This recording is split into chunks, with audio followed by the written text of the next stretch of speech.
The Friday before winter break, my mom packed me an overnight bag and a few deadly weapons and took me to a new boarding school. We picked up my friends Annabeth and Thalia on the way. It was an 8-hour drive from New York to Bar Harbor, Maine. Sleet and snow pounded the highway. Annabeth, Thalia, and I hadn't seen each other in months, but between the blizzard and the thought of what we were about to do, we were too nervous to talk much, except for my mom. She talks more when she's nervous. By the time we got to Westover Hall, it was getting dark, and she told Annabeth and Thalia every embarrassing baby story there was to tell about me. Thalia wiped the fog off the car window and peered outside. Oh, yeah, this'll be fun.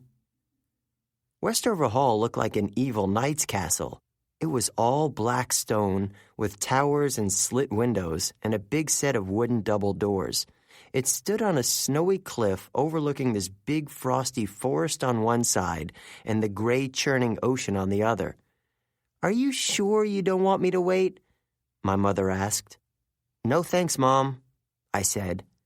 "I don't know how long it will take. We'll be okay." "But how will you get back? I'm worried, Percy." I hoped I wasn't blushing. It was bad enough I had to depend on my mom to drive me to my battles. "It's okay, Ms. Jackson," Annabeth smiled reassuringly. Her blonde hair was tucked into a ski cap, and her gray eyes were the same color as the ocean. "We'll keep him out of trouble." My mom seemed to relax a little. She thinks Annabeth is the most level-headed demigod ever to hit 8th grade. She's sure Annabeth often keeps me from getting killed. She's right, but that doesn't mean I have to like it. "All right, dears," my mom said. "Do you have everything you need?" "Yes, Ms. Jackson," Thalia said. "Thanks for the ride." "Extra sweaters? You have my cell phone number?" "Mom." "Your ambrosia and nectar, Percy? And a golden drachma in case you need to contact camp?" "Mom, seriously, we'll be fine. Come on, guys." She looked a little hurt, and I was sorry about that, but I was ready to be out of that car. If my mom told one more story about how cute I looked in the bathtub when I was 3 years old, I was going to burrow into the snow and freeze myself to death. Annabeth and Thalia followed me outside. The wind blew straight through my coat like ice daggers.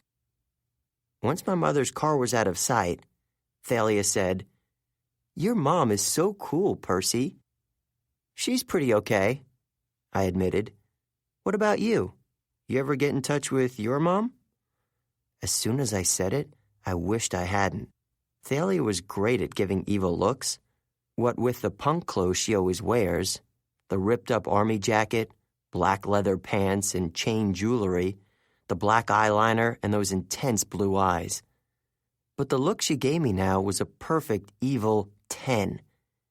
"If that was any of your business, Percy—" "We'd better get inside," Annabeth interrupted. "Grover will be waiting." Thalia looked at the castle and shivered. "You're right. I wonder what he found here that made him send the distress call." I stared up at the dark towers of Westover Hall. Nothing good, I guessed.